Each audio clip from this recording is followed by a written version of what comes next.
Herkese merhaba arkadaşlar. Kanalıma hoş geldiniz. Yeni bir Night Online videosuyla karşınızdayım.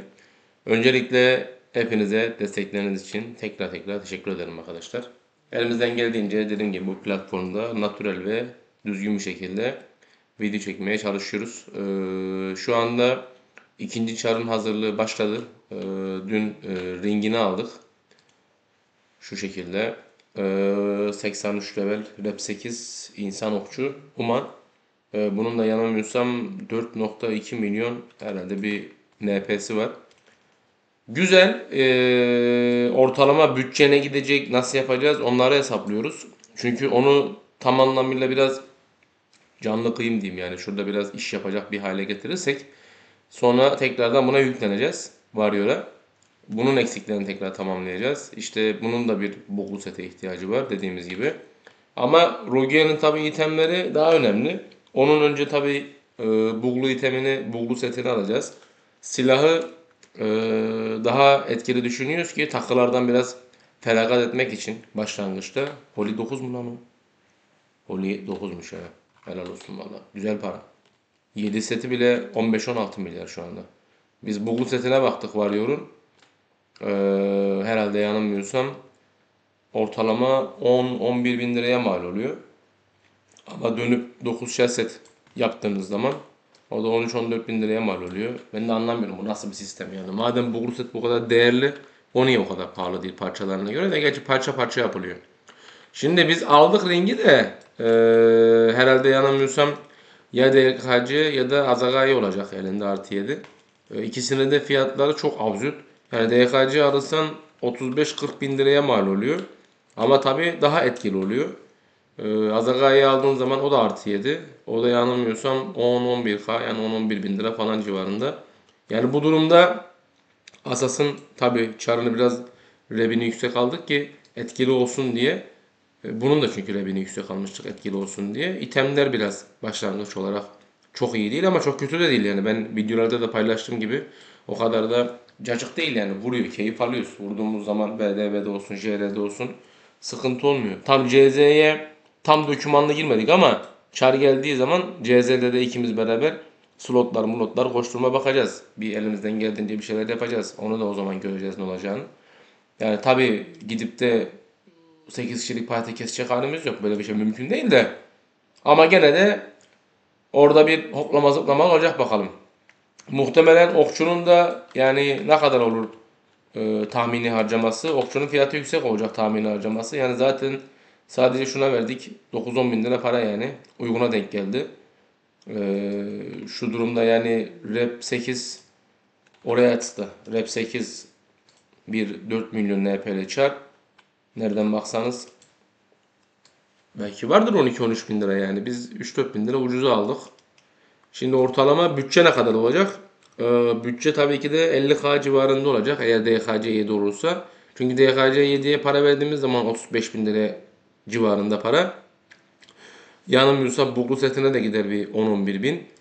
Takılardan feragat edeceğiz. Nasıl feragat edeceğiz? Klasik yani belki Lego 2 işte Elf Belt atak lazım. Iron Belt lazım değil. Bir Iron Neck olabilir. Küpeleri de doğal Rogue Earring belki veya ne bileyim alternatif bir şeyler olabilir. Başlangıçta işimizi görür yani arkadaşlar ben söyleyeyim. Yorumlar kısmında yazıyorsunuz. Bakın şimdi biz bu arada item aldım şekil için bunları. Dedim maksat görüntü olsun böyle bazen videoya girdiğimiz zaman. Şunu da aldım basacağım artı 7'ye deneyeceğim. Bu da fena değil. Eskiden bunlarla oynardık böyle güzel. Gayet keyifli olurdu ama tabii şimdi bunlarla oynaman için artı 10 olması lazım ki Giga'nın artı 10'uyla Nebulos'un artı 10'u efsane gidiyor. Bayağı oynayan var yani. Bizim de tabii çare toparlamamız için bağlı artı 10 yapmamız lazım. Yani artı 10 Raptor al diyorlar. Ben artı 10 Raptor taraftarı değilim şu an başlangıçta.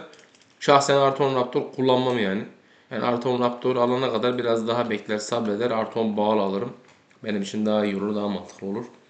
Yani en azından kaos sistemi abi. Raptor yani başlangıçta direkt 10 Raptor'la girmiş olsaydı zaten 20 bin lira Raptor'a verecektik. Ama dediğim gibi gerek yok. Ama atak önemli. 237 hata var ama şu an için acelesi yok. En azından girip görmüş olduk yani ortamı görmüş olduk, piyasayı görmüş olduk. Etkinliklerin kalabalığını görmüş olduk. O gün CZ'ye çıktım gene yekten, yani video almadım da sadece girip bakmak istedim. 3 parti mage var. Karşılıklı savaşıyorlar. Artı yani Orayas'ın PK'sı da çok keyifli. Abi burada tutunmak, burada olmak, burada o ambiyansın içerisinde yerleşmek zaman alacak yani. Sonuçta herkes oturmuş. Baksanıza millet. Artı 10 full ampul yani. Bir de bunda eski çarlar. Bak 2 noktalı dragon. Bunlar yanılmıyorsam şu anda açılmıyor. İşte Düsman. Böyle nickler de niye açılmış ki? F9 Devil de burada hala. Tabii çarın kendi orijinal sahibi değildir. %100. Bu cacık bağlı. Break draft. Yaramaz. Bunun bir tanesi büyütüyordu herhalde. Bir tanesi bizim elimizdeki iyi olan. Skill'leri kilitliyor birkaç saniye. Bakacağız. Bunlar tabii zaman alacak arkadaşlar. Yani sizlerin tabii yorumları gene de önemli. Elinizden geldiğince yorumlarınızı eksik bırakmayın. O 5 GB. İkisi de var. Bunu alacaksın. 9'a basacaksın anasını satayım. Valla 9'u 7.000 lira. Güzel para. Ben HB alacaktım aslında, yalan yok. HB veya Giga alacaktım. Giga artı 9 alacaktım 5.000 liraya. Ondan sonra birader soktu aklımıza. 9 bağlı. 2 de 9 bağlı almışız. En azından bir nebze bizi kurtarıyor. Şimdi bizim yapacağımız tek şey bu çara 9 çar set mi, buğulu set mi? Onun tereddütündeyiz. Ondan sonra rofları çekeceğiz. Doğal rof. Sonra bir draki. Sonra duruma göre ilerleyen günlerde işte belti olur, küpesi olur. Zamanla oturacak. Para harcamadan tabii başlangıçta bunlar olmuyor. Önce şartları bir tutulmak lazım. Ondan sonra bakacağız. Ha, yatırımın karşılığı var mı? Yani sonuçta aldığınız itemlerin bir TL değeri var. Yani DKC olsun, Azagai olsun, ne bileyim 9 bağlı olsun. 9 bağlı aldığım günden beri PM atıyorlar özelden. Direkt. Kardeş TL olarak geri satıyorsan satın alırız gibisinden. Yani demek ki bir değeri var. Diğerlerini zaten pazara koyduğunuz zaman GB olarak satılıyor. Yani şu an harcadığımız paranın bir yere gitmişliği yok. Tabi yıllar sonra Night Online'a girip böyle bir para harcamanın yani nereden kafanıza esti gibisinden söyleyebiliyorsanız.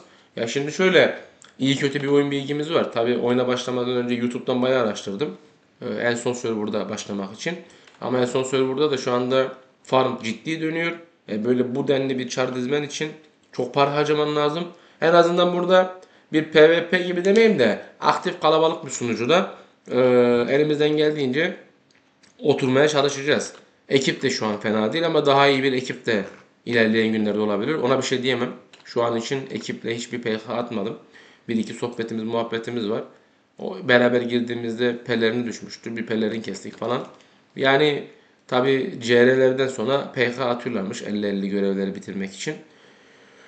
Bunlar tabi zamanla olacak. Biz de yapacağız bunların hepsini. Oturtturacağız. Elim belki birader geldiği zaman onunla beraber yaparız o görevleri. O kalabalığın içinde ne ayıklayabilirsek. Yani iyi kötü Deathchant var, okçu var, bir şeyler olur diye düşünüyorum. Evet gençler, kendinize çok çok iyi bakın. Benden bugünlük bu kadar. Umarım videolarımı izleyip beğeniyorsunuzdur. Yorum yapmayı, like atmayı unutmayın arkadaşlar. Görüşmek üzere. Kendinize iyi bakın. Bay bay. Bir de nasıl selam veriliyordu? Şurada mıydı? Yok, bu değil. Hah, bu. Kendinize iyi bakın. Şöyle dur. Biraz yaklaştıralım. Bay bay.